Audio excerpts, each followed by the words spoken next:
Este día, luego de la plenaria, fue capturado el diputado Aristides Crespo por el caso de las plazas fantasma. Uno más a la cuenta, en una semana intensa en donde el Ministerio Público ha sido el protagonista. Ese es el tema de la noche. Participe con la etiqueta SF Siguen Cayendo. Antes, los dejo con la nota.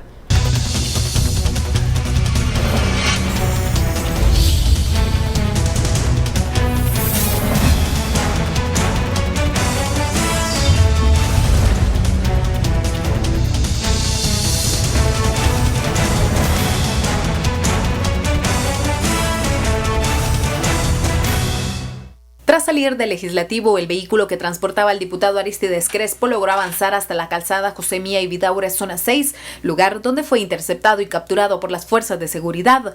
El congresista llegó a la torre de tribunales donde permaneció en el área de fichaje. Alrededor de 3 horas después fue ingresado a la carceleta a la espera de la audiencia en el juzgado de turno. Crespo dijo no haberle sorprendido su captura al dar estas breves declaraciones. ¿Le sorprendió a usted esta orden de captura? Mire,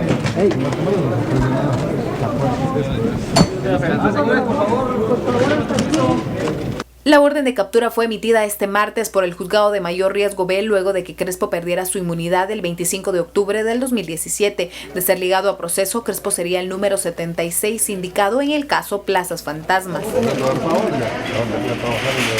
¿Qué tiene usted que presentar? ¿Se habla, por ejemplo? De acuerdo a las investigaciones del Ministerio Público y la CICIG durante la presidencia de Crespo en la Junta Directiva del Congreso entre 2014 y 2015, se realizaron contrataciones que presentaban irregularidades. El gran número de contrataciones fueron aprobadas en esa directiva con elevados salarios, sin que se justificara el grado de escolaridad ni la necesidad de las contrataciones e incluso en algunos casos las personas contratadas no asistían a sus labores. Por este caso se encuentran prófugos de la justicia los exdiputados Luis Rabé y César López Villatoro. Por una Guatemala en Paz, Carolina Leverón y José Gutiérrez. Bienvenidos a Sin Filtro, este espacio de análisis en donde, siguen siendo las capturas la noticia del día. ¿Qué hay detrás de esta información, de estos titulares que hoy fueron protagonistas en diversos medios de comunicación? Este día el diputado Aristides Crespo fue capturado al terminar la plenaria en la zona 6 por el famoso caso de las plazas fantasmas. La etiqueta de la noche, SF, siguen cayendo. Damos la bienvenida a nuestros analistas, Philip Chicola y Estuardo Zapeta. Muy buenas noches. Buenas noches. En una poco lluviosa, ¿no? Noche de martes. Ya cambiando un poco el clima del calor. Hoy tenemos esta llovizna. Y después del frío de la semana pasada. Y después del frío, del frente frío de la semana pasada. Y después de Odebrecht, cosas vienen. Bueno, comencemos para analizar el personaje de Aristides Crespo, expresidente del organismo legislativo, también señalado por el tema de las contrataciones irregulares. ¿Quién es el famoso señor de Escuintla? Philip. Bueno, empecemos. Yo creo que la captura del día de hoy es bastante simbólica en el sentido de lo que representa Aristides Crespo en el marco del sistema político guatemalteco. Aristides Crespo, para empezar, es, porque todavía no ha sido despojado del cargo, el diputado de mayor data o de más larga data en el Congreso de la República. Él fue electo en 1990 como diputado por Escuintla por el Partido de Avanzada Nacional PAN, luego transitó hacia la FRG, cuando él, incluso si no estoy mal, él fue de los, digamos que de los herederos del FRG después de, del periodo de Portillo, de Ríos Montt. Luego se pasa al Partido Patriota. Se recordarán aquel mitin en donde se confundió de general entre Ríos Montt y Pérez Molina, y cuando el Partido Patriota colapsa después del 2015, pues él se mueve hacia el movimiento reformador. Entonces digamos que Aristides Crespo, para empezar, estamos hablando de un diputado que tenía 26, 27 años de estar en el Congreso. Segundo, Aristides Crespo representa lo que digamos que en el análisis político se le ha venido a denominar como los caciques territoriales. ¿Qué son los caciques territoriales? Básicamente son esos hombres fuertes que se convirtieron en, digamos que el articulador político de un determinado territorio y que se convertía posteriormente pues en una especie de amo, señor, casi de señor feudal sobre su respectivo territorio, controlaba las bases, las nominaciones de otros candidatos, tenía influencia en la designación de, en su caso como es diputado, de los que están abajo, estamos hablando de alcaldes, influía en la elaboración del listado de candidatos total a diputado de Escuintla. Y digamos era como una llave que le permitía transitar fácilmente de un partido a otro. Es que, a ver, muchos dirán, bueno, entonces, pero ¿cómo es que los partidos políticos acceden o permiten sí, el ingreso? O cómo es que permiten que se incorporen personajes como Crespo? Muy sencillo, lo que pasa es que así como tienen el control político del territorio, establecen también una base de apoyo clientelar.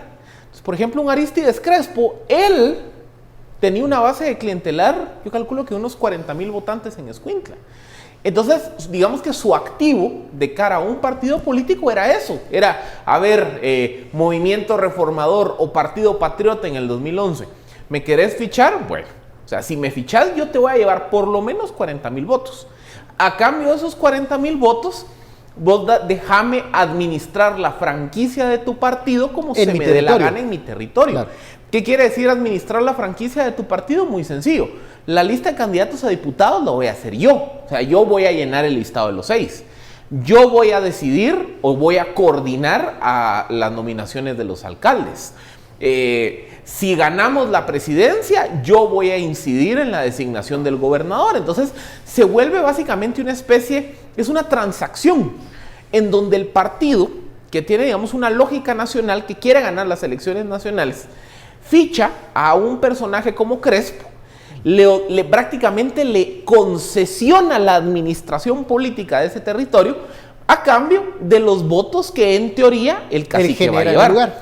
Y ojo, Crespo lo que pasa es que es el cacique o el diputado de mayor duración en el Congreso de la República, pero Crespo representa precisamente esa gran camada de caciques. El FDRG probablemente fue el gran partido que inauguró esa forma de ganar elecciones en Guatemala, porque en el FDRG es donde empiezan a surgir estos hombres fuertes en cada departamento. Crespo en Escuintla, los Queje en Alta Verapaz, los López Villatoro en Huehuetenango. Ya vemos que Julio César López Villatoro está prófugo, y va los Arévalo en Totonicapán, Mario Rivera en Quiché, que también entiendo que está prófugo de la justicia. O sea, en fin, digamos que el FDRG fue el partido que inauguró ese modelo de franquicia, o sea, de establecer esa relación partidos, de concesionar territorio. Y entonces, ¿qué pasa? Resulta que estamos viendo que estos caciques territoriales también tenían otra dinámica más, que era la dinámica de los negocios y de las contrataciones. Porque realmente la mayor parte de los diputados que están siendo perseguidos son perseguidos por temas de plazas fantasmas. Y entonces ahí es donde también nos damos cuenta que atrás de esa dimensión transaccional de la concesión del territorio venía también una dimensión relacionada con vas a tener, digamos que una patente de corso, como que fueran los piratas de la época de los 1700, 1800, vas a tener una patente de corso para que hagas los negocios que puedas en el marco de tu circunscripción de poder. Ese territorio. Estuardo, la captura del llamado decano del Congreso de la República, porque es el diputado con más años en el legislativo, de este cacique de Escuintla, de este personaje que bien puede retratar la política tradicional y que incluso en el tema del caso de la Plaza Fantasma era uno de los diputados que no había sido tocado aún, acaba de perder la inmunidad apenas en octubre. ¿Qué significa ver a Arístides Crespo hoy en carceletas? Bueno, lo que primero significa es que empiecen a temer todos, porque si el más decano, el más viejo, el más, y no digo el más viejo de edad, sino el más longevo en términos de estar en el Congreso, termina en la carceleta, y todos ustedes también. Ojo que sale esto después del caso Odebrecht, ¿verdad? del sábado, del domingo. Y al mismo tiempo es importante notar que el nivel de poder que se tiene no es un poder que se forma de la noche a la mañana. Esto en antropología se llaman las relaciones diádicas. Las relaciones diádicas son centros que establecen un poder que lo van distribuyendo poco a poco, pero en cada distribución de poder van alargando el poder hacia uno y otro lado. Y aquí obviamente que uno pensará Arístides como el cacique de Escuintla. Arístides como el ex cacique de la costa. Y eso significa Más allá de mucho. Escuintla. Y aquí tal vez el caso, Filipo estaba mencionando varios casos, pero un caso muy similar al de Arístides, aparte de los que ya mencionaste, pero creo que el más similar es Medrano. Sí, solo que él a nivel municipal. Ese es solo que a nivel municipal Medrano, pero Medrano tenía controlada toda la municipios alrededor de Chinautla. ¿Cómo se llamaba la mancomunidad? No, la mancomunidad, eran 6 municipios, desde Palencia, San José del Golfo, San Pedro Ayampuc. Estaban todos estos municipios controlados que casi llegaban hasta San Juan Zacatepeques. Así establecía relaciones esta gente. Lo que creo que tratamos de ver aquí a partir del análisis, Felipe y yo, sin ponernos de acuerdo, es la formación del cacique. El cacique establece relaciones diádicas, o sea, de dependencia. Él siempre sigue siendo el centro de ese sistema solar, pero establece planetas que giran alrededor de él. Y cualquier partido, cualquier gente que quiera llegar al poder, pasa por ellos, así como mira cuántos partidos pasó Medrano aquí, mira cuántos partidos pasó este señor. El mismo Valdizón que ayer analizaba. Bueno, sí, imagínate cuántos partidos pasó, ¿verdad? Y una moneda de intercambio que utilizan mucho los diputados es las plazas fantasmas. O que plazas fantasmas, ya varios lo han explicado, en realidad es un nivel de plazas que dicen que ellos necesitan para poder funcionar. Pero las plazas fantasmas tienen también no solamente una especie de funcionalidad para el diputado, sino que al mismo tiempo significa una entrada para el diputado. Porque mira, la plaza fantasma juega en esta relación. Ok, yo diputado contrato de plaza fantasma Juan, algún Juan ahí, que es el Guarura, ¿va? Entonces, lo pongo como plaza fantasma, lo pongo como asesor, ¿verdad? Y el asesor tiene un sueldo de 18,000 quetzales. Pero de esos 18,000, Juan el Guarura, que es asesor en Plaza Fantasma, en realidad no recibe los 18,000. Juan el Guarura lo que recibe es, ponerle 5,000 y tiene que devolverle todos los meses 13,000 al diputado. Pero esta es la persona que, digamos, ni se asoma al organismo legislativo. Juan el Guarura, él nunca se va a asomar, él nunca va a llegar. Esa es la lógica de Plaza Fantasma. Ahí le dan un pago, o sea, esos 5,000 que habla de Estuardo, le dan el pago por prestar el nombre. Es un prestanombre. Pero la cuestión está en que no es un Juan el Guarura. Está María la Pasacafé, está también Jorge el Jardinero y está Francisco, el que... Entonces de repente resulta que la esposa del diputado tiene quien la lleve y quien la traiga. Los hijos del diputado los llevan y los traen al colegio. ¿Quién paga todo eso? Usted y yo, nosotros pagamos todo eso. Pero al mismo tiempo hay que ponerle carro y al mismo tiempo hay que la gasolina. Entonces, la Plaza Fantasma es en realidad una especie de realidad de funcionamiento para un diputado, pero al mismo tiempo tiene costos. Los costos son muy altos porque al final cuando tiene 7, 8 plazas fantasmas, diga que tenga 10 plazas fantasmas, que cada placita fantasma le retorne, póngale barato, 10,000 quetzales, ahí tenés 100,000 quetzales para el diputado. Veamos el ejemplo del expresidente del Congreso, el señor Pedro Muadi, que con una empresa de seguridad hacen una contratación y ellos irregular. estaban a 8,000. Claro. A 8,000. Y digamos, ahí sí estaba Juan el Guarura. Y Juan el Guarura se quedaba con 2,000, porque aparte tenía también una plaza en la empresa de Muadi y Juan el Guarura le retornaba 6,000 a Muadi. La cuestión es que al final creo que ¿cuántos fueron encontrados en eso? Como 3 millones de quetzales fue... Al año. 3 millones de quetzales fue, digamos que la magnitud del caso que se pudo medir. Porque hasta la misma secretaria declaró ahí. Y de hecho la misma secretaria terminó declarando contra una novia ¿cómo se llama? Contra una novia de Muadi.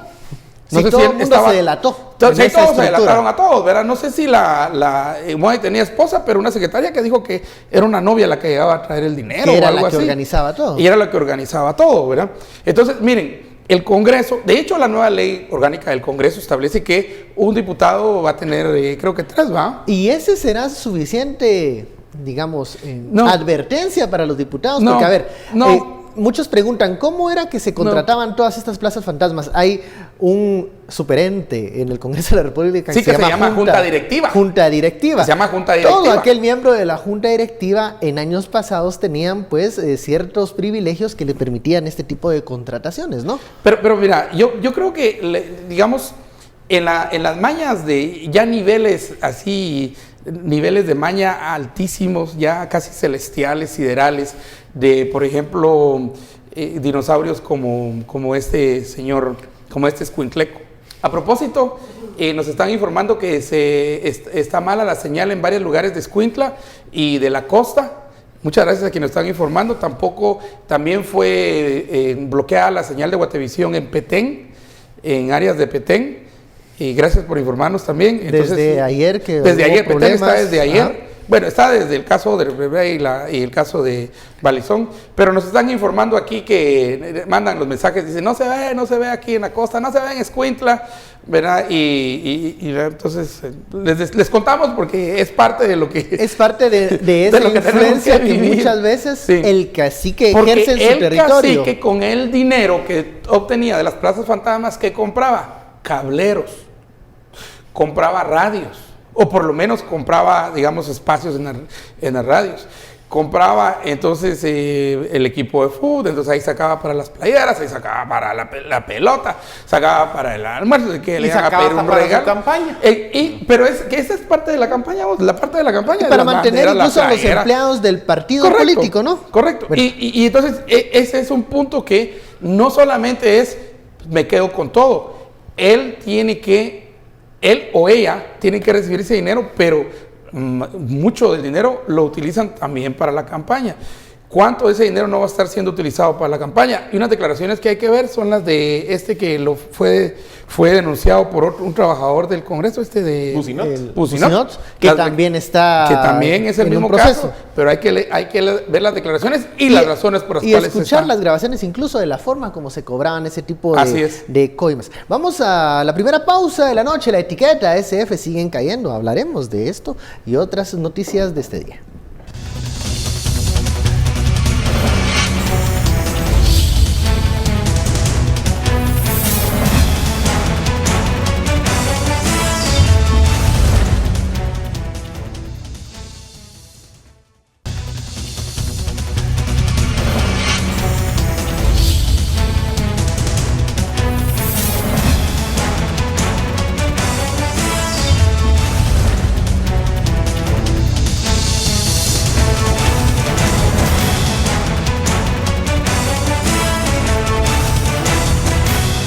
Tristes, amigo mío, compañero de bancada, pero hay procesos en contra. Siempre existe preocupación de cualquiera, pero son procesos que se iniciaron en Guatemala y hay que respetar el imperio de la ley, que creo que es lo más justo para todos. No, la verdad es que no, en lo personal pues puedo hablar solo de mí, ¿verdad? Y siempre estoy expuesto a que algo suceda, pero medio no hagamos algo malo, pues yo creo que estamos tranquilos, ¿verdad? Nosotros lo que estamos pidiendo es que tengamos cuestiones totalmente justas y que la justicia sea pronta y cumplida. ¿Sorprende esta captura?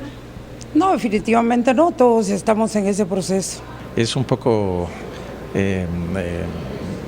así controversial porque se ha acabado uno de verlo en el pleno del Congreso y luego pues obviamente hay un proceso legal en contra de él y tendrá que solventarlos, al cual le deseamos el mayor de los éxitos. Hay diputados, hay una buena cantidad de diputados que están con proceso abierto y obviamente causa ese tipo de temor. Esperamos y vamos a velar porque los derechos y el debido proceso se les sean respetados al diputado Crespo, conforme a las normas de la Constitución y las leyes de nuestro país. ¿Cuándo se buscaría juramentar al suplente? Bueno, eso todavía no nos podemos adelantar porque como usted sabe, hasta que no sea ligado a proceso y en el supuesto de que se le dicte prisión preventiva, entonces eso es lo que competiría, pero hasta este momento pues tenemos que esperar que la justicia lleve su debido proceso. Eran las reacciones de los integrantes, de los miembros congresistas del organismo legislativo. Algunos no están sorprendidos, otros sí. También escuchamos la postura del presidente del Congreso. Y mienten los diputados cuando dicen que se sienten sorprendidos por esta captura cuando había un proceso que ya venía desarrollándose varios meses atrás. Miren, quizá algo que sí ha quedado evidenciado, por lo menos en los casos de diputados al Congreso de la República, es que hay una relación casi de causalidad, en el sentido que cuando a un diputado le levantan el derecho de antejuicio, es más cuestión de tiempo para que se emita una orden de captura. Y digamos que tiende a variar un poco el marco temporal. Por ejemplo, a Cristian Bucinot, me acuerdo, le levantan el antejuicio por ahí de febrero de 2017 y es capturado, si no estoy mal, como en agosto, septiembre. Julio Juárez, el diputado de Suchitepeques, el sábado 14. Y a él le levantan el antejuicio a mediados de diciembre, o sea, estamos hablando que ahí fue un mes. A Aristides Crespo le habían levantado el antejuicio a finales de octubre, o sea, aquí hay desde tan poquito como un mes hasta tanto como en el caso de Bucinot, que fueron 6-7 meses. Pero prácticamente ya es un hecho que cuando se solicita que se le levante el antejuicio a un diputado, sobre todo por casos de plazas fantasmas o de irregularidades en la contratación de personal, cuando se le levanta el antejuicio, es ya cuestión de tiempo antes de que el juzgado contralor emita pues la orden de aprehensión. En donde se han tendido a trabar estos procesos es justamente en el proceso de levantar el antejuicio. Por ejemplo, el antejuicio contra Aristides Crespo se presentó, si no estoy mal, finales de mayo de 2016 y se levantó hasta finales de octubre de 2017. O sea, fue año, 4 meses, 5 meses en lo que él logró retardar el proceso.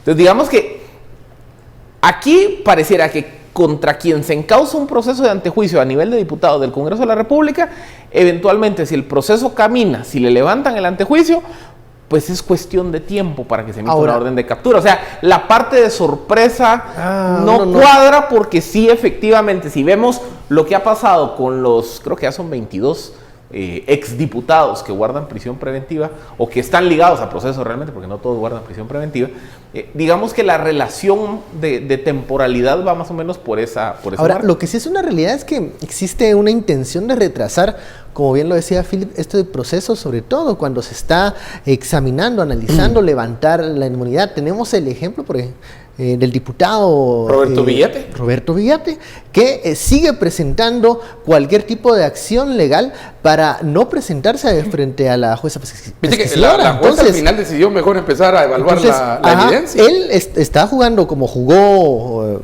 Aristides Crespo, a pasar casi un año en este proceso y alargar las cosas. Bueno, es una estrategia que se está utilizando y por eso la gente a veces, cuando hoy se registra la captura del diputado Crespo, muchos ven con incredulidad y dicen: ¿en cuánto tiempo lo van a soltar? ¿O en cuánto tiempo va a volver a retrasar este proceso? Porque ya se dieron cuenta que sucedió así el año pasado. O sea, esa es una debilidad del sistema, hay que reconocerlo. En general, la debilidad del sistema y lo que está haciendo hoy, digamos, una de las mayor fuente de críticas, ni siquiera los amparos. Yo me iría a algo más amplio, que son los tiempos. Por ejemplo, muchos de los comentarios que nos hacen llegar vía redes sociales dicen: pero ¿y las sentencias? ¿Y las sentencias? Pero es que al final del día, miren, si un proceso de antejuicio, que en teoría debiera durar no más de 2 meses, se extiende tanto como hasta un mes, a un año, 4 meses, 5 meses, porque se impugna, se presentan amparos, se recusa al juez, o sea, se utilizan 1001 recursos procesales para irle metiendo zancadilla al proceso, con el proceso de antejuicio. Exactamente lo mismo ocurre cuando ya se encausa un proceso penal, que es lo que hemos visto en casos como La Línea, como los casos de cooptación del Estado y demás. Y luego se viene otro problema más, y es que el sistema procesal penal guatemalteco no está diseñado para llevar casos colectivos tan grandes. O sea, si ustedes van y ven la lógica del Código Procesal Penal de Guatemala, está diseñado más que nada para procesos individuales o de pocos acusados. Entonces, ¿qué ocurre? No estas listas que, cuando yo tengo que se han caso, presentado en las audiencias. Cuando yo tengo un caso como cooptación, porque miren, pues, digamos que los tiempos, un caso concreto, las audiencias de primera declaración.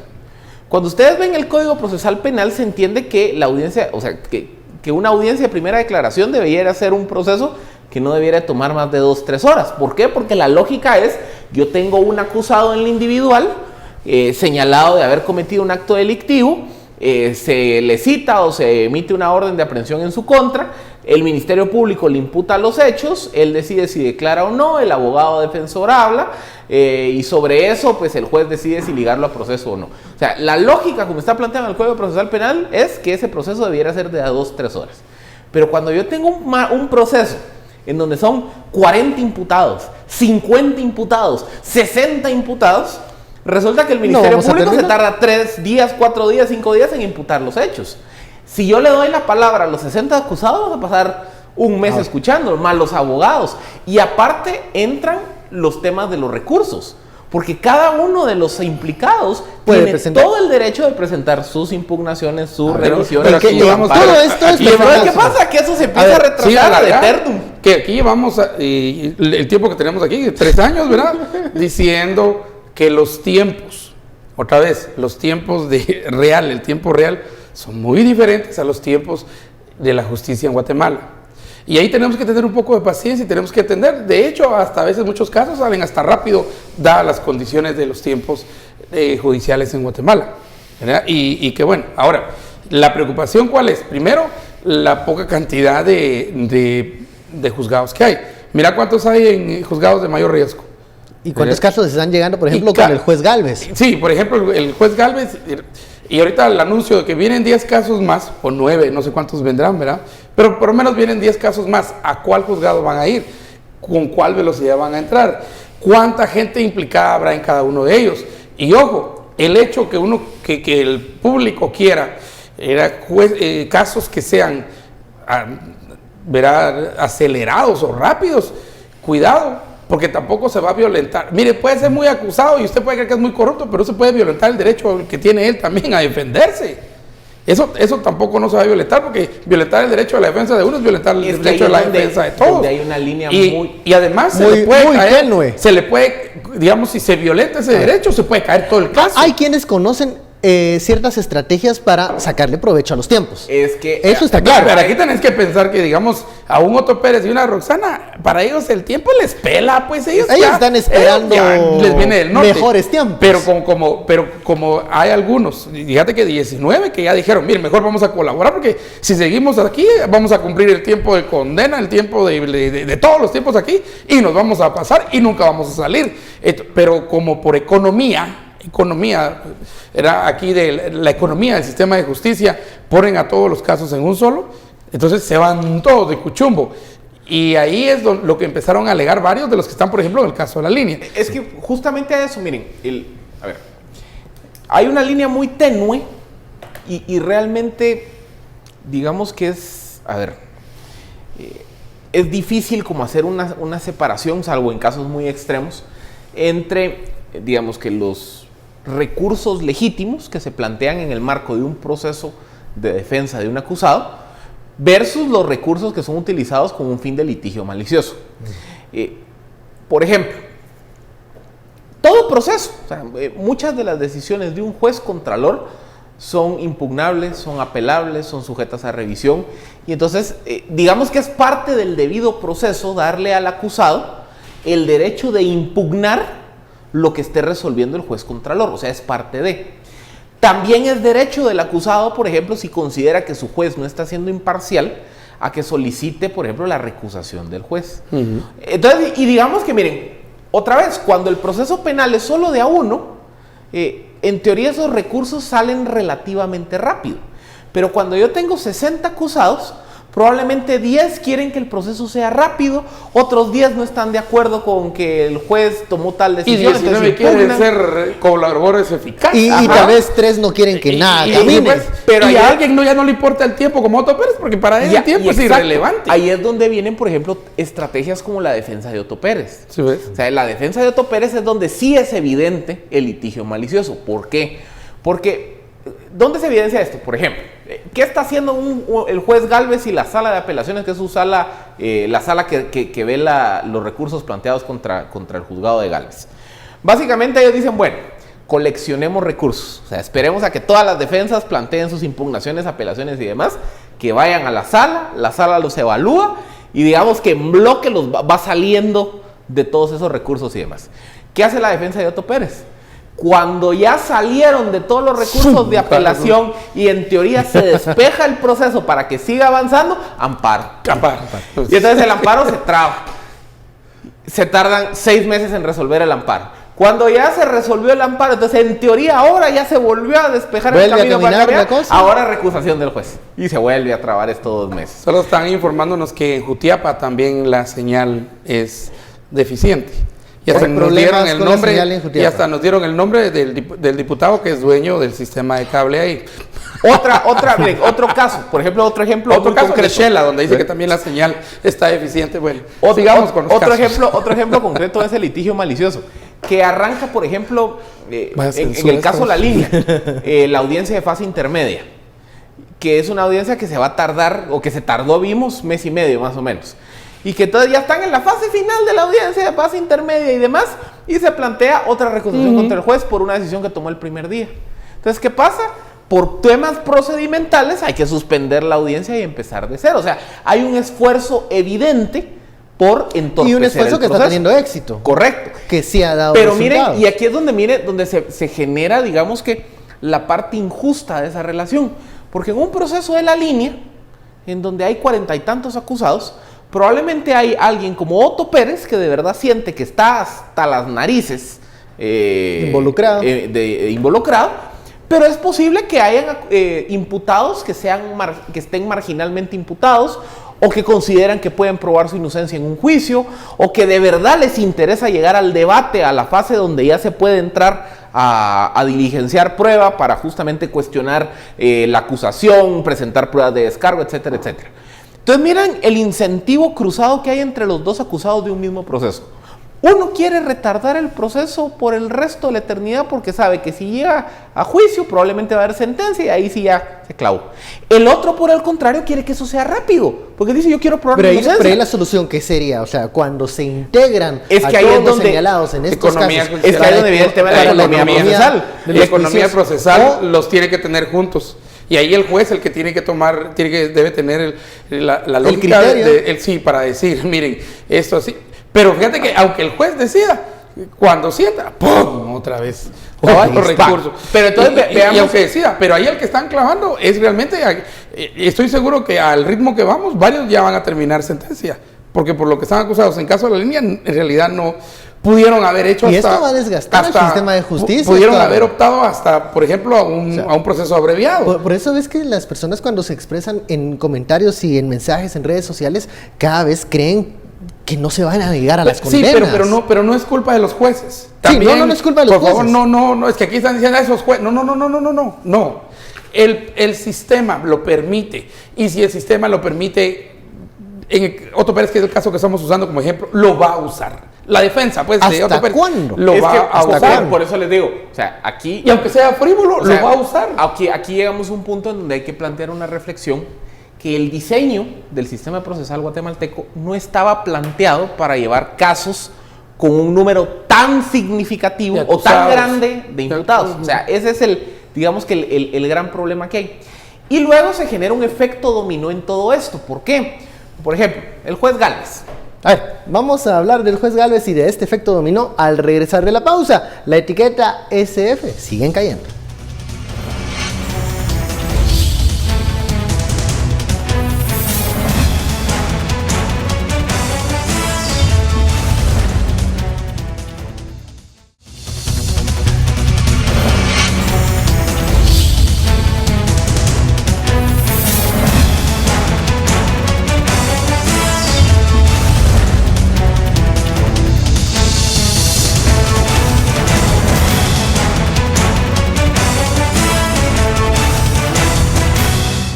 Que la justicia debe prevalecer al final de todo.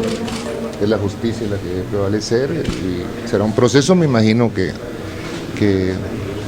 que tendrá que comparecer de alguna manera y solucionarlo. Espero en Dios, y yo le pido mucho a Dios de que pues todo salga bien como tiene que ser. Todos lo conocíamos, se conocía sus propiedades, sus oficinas, no, de hecho muchos periodistas la conocían también, que iban a cubrir notas y todo, o sea, es un tema que nos sorprende y conmociona. No podría comentarte nada, eso no...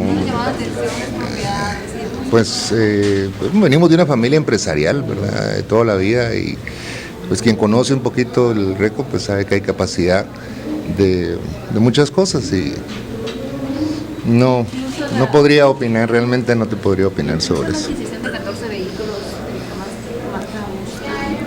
No te podría opinar, es que depende si son vehículos para trabajar, si son vehículos deportivos, si son vehículos, qué precio, porque un precio puede tener un vehículo deportivo, no sé, en realidad no podría opinarte, no tengo razón para opinar.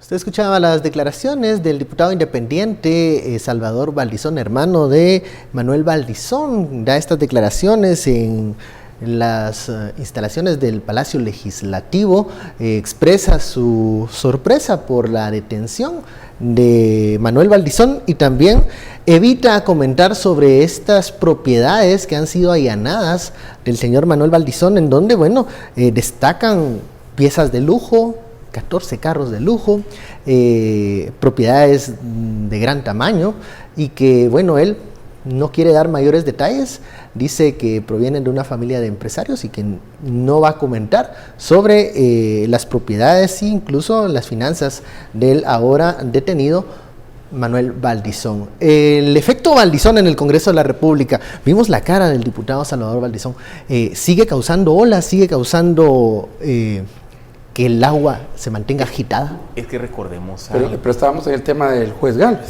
Bueno. Terminamos el efecto Terminamos el efecto Valdizón y continuamos con el efecto dominó del juez Gálvez. ¿Cuál es el efecto dominó que tienen los retrasos procesales? Muy sencillo. Por ejemplo, el caso de la línea, la audiencia de fase intermedia duró... eterna fase intermedia. Duró 1 mes y medio. Por ejemplo, la audiencia del caso Caja de Pandora también duró 1 mes y medio, 2 meses. Lo mismo el caso Corrupción y Construcción. Pero se nos olvida que el juez Gálvez no solo como que lleve 3 casos, ¿verdad? O sea, si no estoy mal, su juzgado, por lo menos unos datos que se conocían de principios de 2017, hablaba que el juez Gálvez llevaba casi 100 procesos. Entonces, ¿qué pasa? Cuando hay una audiencia de fase intermedia que se tarda 1 mes y medio, en ese 1 mes y medio la agenda del juzgado está llena. Eso implica que los otros 99 casos probablemente no van a tener lugar a tener audiencias. Probablemente, o sea, por un asunto de agenda judicial se empiezan a correr los tiempos. Entonces esto empieza a generar un efecto dominó.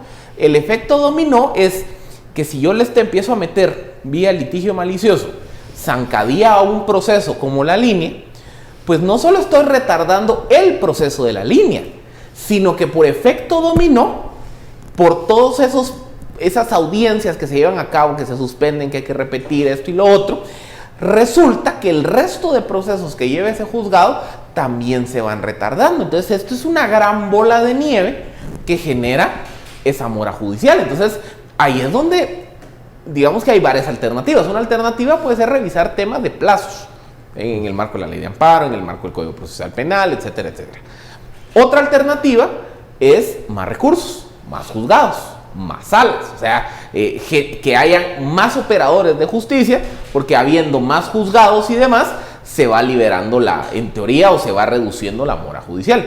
Pero digamos que es la sumatoria de todas estas variables lo que termina provocando, digamos, que ese retardo excesivo en todos los procesos de aplicación de justicia en el país. Entonces hay que entenderlo que esto es más un problema sistémico y que requiere una atención más sistémica e integral. Bueno, ahora sí, luego que escuchamos el efecto dominó, pasemos al efecto Valdizón, que sigue causando reacciones. Estuardo, escuchábamos al diputado independiente Salvador Valdizón. Mañana se tiene programada una conferencia del Ministerio Público para ahondar en estos detalles de lo ocurrido el domingo. ¿Siguen causando efecto tsunami esto en el Congreso de la República? La preocupación de quienes votaron a favor del contrato de Odebrecht. Y también no sabemos las declaraciones que se tienen del caso Odebrecht en Estados Unidos. Esas son las preocupaciones que deberían tener los dipucaquitos. A ver, de los 40 y pico diputados 46 eran 43 que están que fueron reelectos, que votaron a favor de este contrato de Odebrecht, hay que separar grupos de quienes algunos ya han hablado, otros prefieren reservarse sus palabras, pero ¿están todos involucrados? ¿Quiénes no? ¿Quiénes sí? Miren, ¿cómo? hay que tener... ahorita el ambiente está enrarecido en el Congreso. Miren, correcto. Hay que tener claro una cosa. Salvo se demuestre, por ejemplo, que haya habido algún acto ilícito en el proceso de aprobación, como por ejemplo que no se hubieran cumplido los procedimientos adecuados, que no se hubiera llevado a cabo, por ejemplo, las fases del proceso legislativo, que se hubiera actuado con malicia, etcétera, etcétera. El acto de aprobar el préstamo en el Congreso de la República per se no es ilegal. O sea, haber votado por el préstamo de Odebrecht no en es sí ilegal. mismo no es un delito. Es delito si yo voté porque recibí algo, o porque votamos porque nos pusimos de acuerdo, porque aquí hubo un proceso de tráfico de influencias. Es delito si, por ejemplo, transgredimos procesos, si no le hicimos caso, por ejemplo, a dictámenes. O sea, digamos que tenemos que tener muy claro eso, que el simple acto de votar el préstamo de Odebrecht no es constitutivo de delito automáticamente.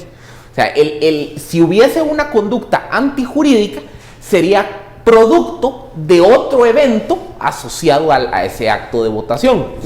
Mañana esperaríamos, entonces, porque algunos piensan que puede existir la posibilidad que se solicite antejuicio en contra de algunos diputados, que se tengan, como dice Daniel, pruebas de que existió algún tipo de pago para votar a favor. ¿Están errados aquellos que creen que mañana se puede presentar algo de ese estilo? Es que no, por otra vez. Lo que hay que seguir es el rastro del dinero.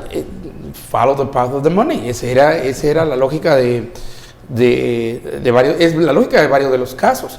Y si ustedes ven, así ha sido la lógica de muchos de los casos de la CICIG. El dinero ha dado la hoja de ruta que se debe seguir. ¿Cuántos van a hacer, cuántos no van a hacer? Eso va a depender mucho de qué dijo el colaborador eficaz. A quienes se les dio, a quienes no se les dio.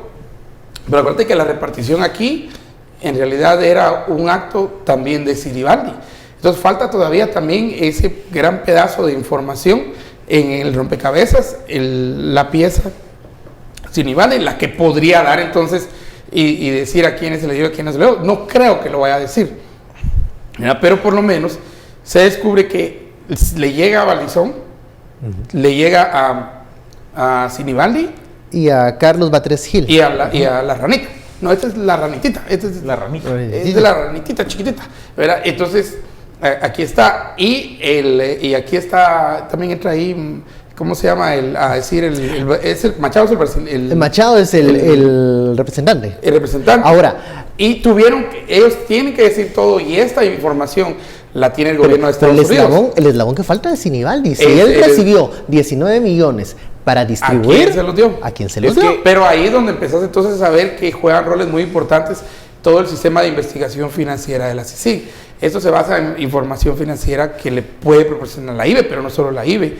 Ver, digamos, movimientos cercanos, diferentes, de unir puntos, por ejemplo, de cuentas bancarias, de compra de bienes, de activos, aún la observación de la familia, ¿verdad? Por ejemplo, crecimientos económicos muy rápidos y muy visibles, muy fosforescentes, que tenía su carrito todo hecho lata y de repente resulta con aquella babosadona grandota, camioneta, SUV, la camioneta Ford Runner, ¿verdad? Y aún la lleva al parqueo del Congreso para que lo miren los otros diputados. Y da 3 vueltas y entonces, digamos, se le nota rápidamente el enriquecimiento ilícito. O sea, hay maneras de hacerlo y hay formas de hacerlo. Y Y aquí tal vez haciendo remembranza algunas palabras de lo que decía el mismo, ese fue el mismo Pollo Ronco que decía, que cuando un pobrecito entra al Congreso, a ese se le nota la corrupción, ¿verdad? Porque entra con su carcachita así, modelo 88, ¿verdad? O antes, como la mía. Y entonces entra apenas que ya casi que empujarla para que entre al Congreso, ¿verdad? Y cuando va saliendo aquella babosadona último modelo, no del año, sino del siguiente año, y aquella astralidad de carro, ¿verdad? Y uno dice, pues si no venía en carcachita, pues sí, pero mirá en lo que salió. Y que lo pagó el Condado. Y no es por el salario del Congreso, porque no le alcanzan, digamos, muchos meses de salario para comprarse esa babosadona con la que salió. Versus, como decía el Pollo Ronco, el rico, que entró con su carrito más o menos babosadona, no tan babosadona, pero... Y sale con 40 babosadonas más, pero no se le nota porque ese ya llegó con babosadona al Congreso. y el diputado, que digamos, el diputado rico, representante de los ricos, se le nota más. Se le nota menos porque ya tenía babosadona. Ya tenía algo parecido. La cachita babosadona, ese se le nota al instante. Entonces, ahí la observación es muy importante, es un método también de investigación, el método de indicios, el método financiero. Hay muchos métodos para investigar a esto. Babosadona no es un método y nadie les dijo. Bueno, actualizamos el caso de las plazas fantasma. Nos informan que se tiene programado que audiencia de motivo de detención de diputado Aristides Crespo será llevado a cabo mañana después de las 7 de la mañana misma, que se realizará en el juzgado de mayor riesgo A cargo del juez Miguel Ángel Gálvez. Esta es información que viene de los tribunales. ¿Se queda en la carceleta o no? Estará en carceleta. Hasta este momento no se ha informado de ningún traslado, tendría que quedarse hoy por la noche en carceleta. Esta es la información que viene de tribunales, estaremos actualizando. Y bueno, y vamos a la pausa, ya lo sabe, la etiqueta SF siguen cayendo.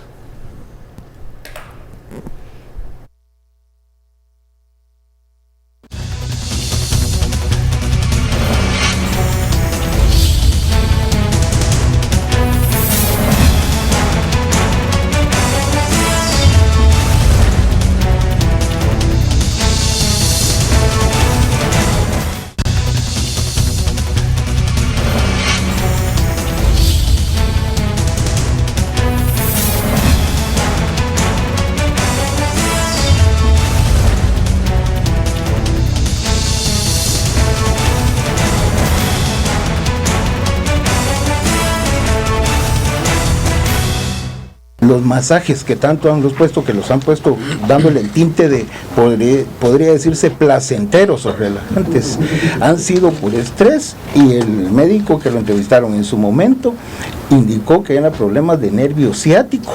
Con respecto a lo que me decía de pantalones, tenis, nosotros, en logística, el señor presidente va a una actividad en la que no estaba prevista, no había vestimenta para él. Entra dentro de logística, proveerle lo que sea. Yo no puedo ir y salir corriendo y decirle al señor presidente, mire, deme dinero, tengo que ir a comprar unos zapatos.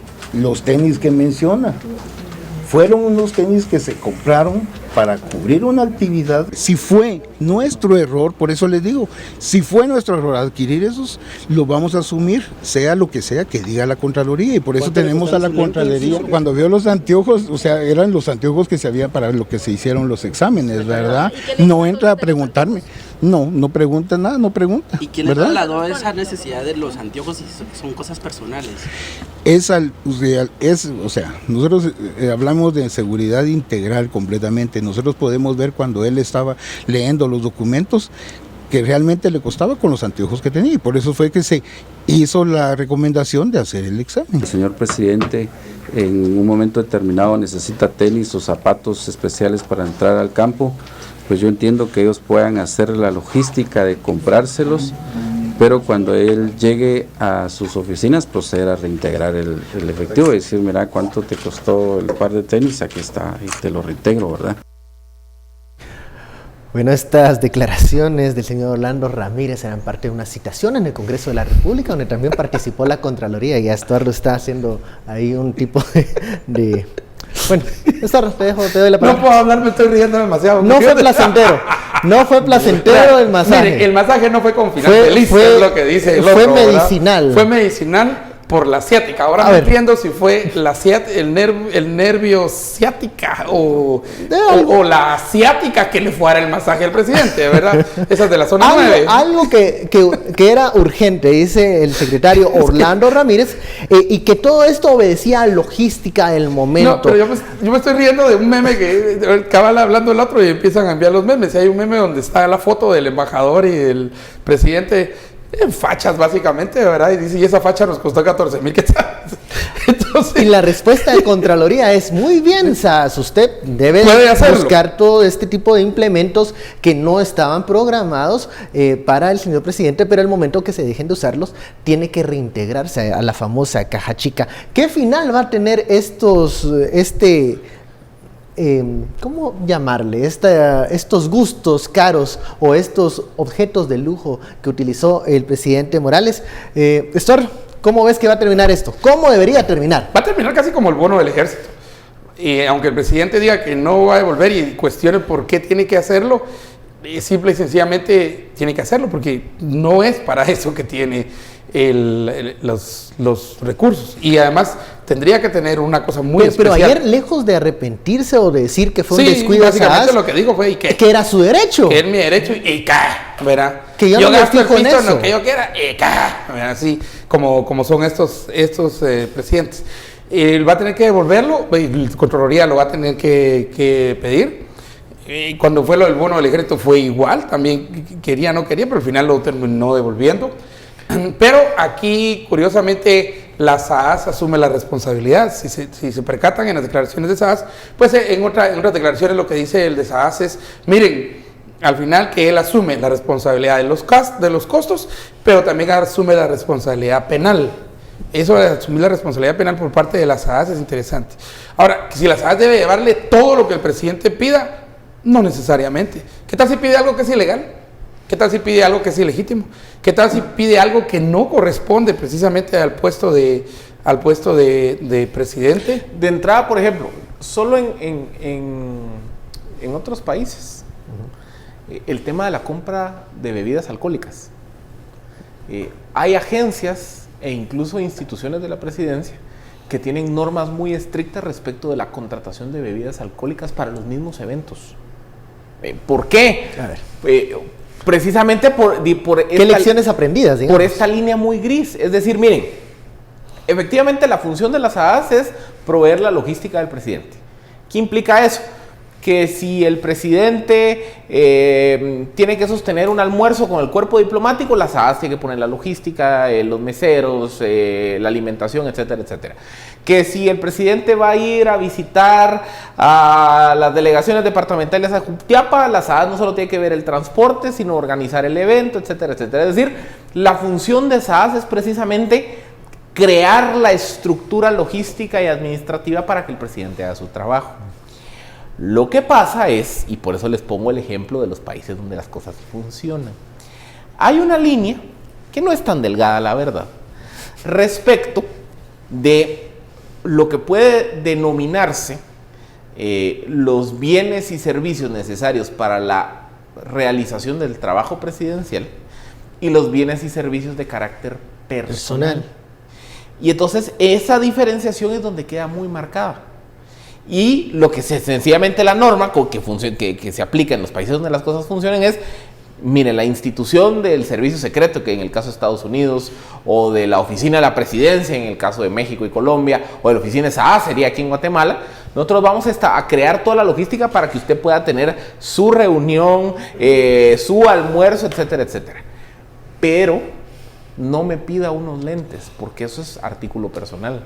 No me pide una pluma, porque eso es artículo personal. Es decir, hay, digamos que esa línea bien marcada, que todos los artículos de índole personal corren a nombre del presidente o de la persona, no necesariamente de la institución. Número 2, yo creo que aquí también hay otro elemento más cuestionable de la ecuación, porque digamos que no solo el hecho en sí mismo es cuestionable, que cuenta de que la SAS le está comprando tenis, t-shirts, masajes, ¿cómo se llama? Los anteojos al presidente, sino que también vámonos a los montos. sea, la SAAS va y le compra al presidente. Dice el secretario de SAAS, es que es seguridad personal. O sea, vimos que el presidente no podía leer. Dejémosle pasar el argumento. ¿Por qué unos anteojos de 20,000 quetzales? ¿Por qué hoy, por ejemplo, el meme ahí está circulando que digamos que la vestimenta que usó el presidente Morales para ir a jugar tenis costó 15,000 quetzales? Pucha, que viene que fuera Roger Federer. O sea, ¿me entienden? Es decir, no solo... Y si fuera Roger, los patrocinadores se lo pagan. Él no gasta ni un centavo. Pero el punto que voy es que no solo hacen fiesta con los recursos públicos, sino que hay que vigilar sino que el precio. aparte están, o sea, unos anteojos de 20,000 quetzales, por favor. O sea, es que no solo está mal el hecho de que la SAAS le esté comprando anteojos al presidente, pero no solo decidió comprar anteojos al presidente porque fue a buscar los más caros que encontró. Y todavía me cuesta, o sea, me puse a buscar en las páginas de Carolina Herrera y honestamente la matemática no me hacía de unos anteojos de 20,000 quetzales. Porque de lo más caro que compras de lentes de Carolina Herrera son 800 o $1,000, digamos $1,000. Es lo más caro. Es lo que voy, y $1,000 serían 7,000 quetzales. La reparación de los lentes costó 8,000. Entonces, disculpen, pero ahí no estamos hablando de lentes. Y menos Carolina Herrera. Ahí estamos hablando de otra cosa. Ahí es donde tiene que entrar la Contraloría. Pero los mismos de SAAS reconocen que hay un equipo de Contraloría en la SAAS. Entonces, ¿qué está haciendo el equipo de Contraloría? Entonces, ojo, este incendio no se apaga solo reintegrando el dinero. No. Hay que averiguar el proceso de esa compra. Lo mismo, por ejemplo, lo mismo con la vestimenta para jugar tenis. Es que a mí si alguien me invita a jugar tenis mañana, yo como no juego tenis, no tengo vestimenta, pero yo no me voy a gastar 15,000 quetzales en tenis, t-shirt y pantaloneta, o la raqueta no vale 15,000 quetzales, vayan a cualquier tienda de deportes y pregunten cuánto vale. Una raqueta no vale 15,000, o sea, ¿me entienden? O sea, no solo hay un acto cuestionable en que SAAS esté comprando artículos personales para el presidente, sino que aparte, cuando ustedes salen al mercado, se topan con que los precios de mercado de muchos de esos artículos tampoco no coinciden. Entonces, primer punto, el presidente debería reintegrar lo que está diciendo Contraloría. Ya lo está diciendo Contraloría. Y segundo, hay que ver el proceso de compra, por qué se adquirió estos lentes, esta ropa con esos montos. Y si estos montos eran correctos, porque si no, ahí creo que entonces tiene mucho sentido este comunicado que saca SAAS, en donde dice y aclara que las responsabilidades incluso penales. Pero vas y mirás que después ellos. de todo esto es el presidente mejor pagado de América Latina. Ahora, muy mal sus respuestas el día que él confrontó a la prensa. Al parecer, creo que lejos de calmar el fuego que desató esta compra de artículos de lujo, más profundizó la crisis. Y bueno, vea el resultado, señor presidente, la comparecencia del secretario Orlando Ramírez en el Congreso de la República. Bueno, se termina la hora de análisis. Muchísimas gracias, Philip Estorno. Vamos a estar pendientes de lo que mañana pueda suceder en el caso Odebrecht. Hay mucha tela que cortar en eso. Y bueno, muchísimas gracias a usted por su sintonía y preferencia. Esto fue Sin Filtro. No se vaya, viene Sin Reservas con nuestro director Haroldo Sánchez. Feliz noche.